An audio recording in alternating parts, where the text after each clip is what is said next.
चलते रहिए हम सफर खुद रास्ता हो जाएगा, कम से कम मंजिल का एक दिन फासला हो जाएगा। क्या कहना है? और ये शेर इकबाल अशर साहब खुसूसी तवज्जो चाहूंगा कि अहले दिल को सौंप कर देखें वतन में सल्तनत, अहले दिल को सौंप कर देखें वतन में सल्तनत, नफरतों का हल यहाँ पर मसला हो जाएगा। बहुत अच्छे, वाह वाह। नफरतों का हल यहाँ पर मसला हो जाएगा।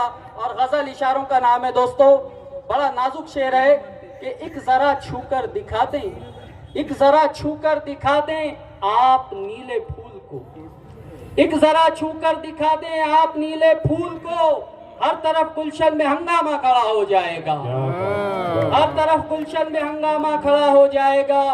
और जूतियां सीधी करे है आज जो सरदार की, जूतियां सीधी करे है आज जो सरदार की, वो तरक्की पाके एक दिन रहनुमा हो जाएगा, वो तरक्की पाके एक दिन रहनुमा हो जाएगा। और शेर आखिर मक्ता पेश करके अपनी जगह लेता हूँ कि नाज था जिसकी मोहब्बत और वफाओं पर हमें, नाज था जिसकी मोहब्बत और वफाओं पर हमें, क्या खबर थी एक दिन वो बेवफा हो जाएगा। बहुत अच्छे, क्या खबर थी एक दिन वो बेवफा। तशरीफ रखिए दोस्तों।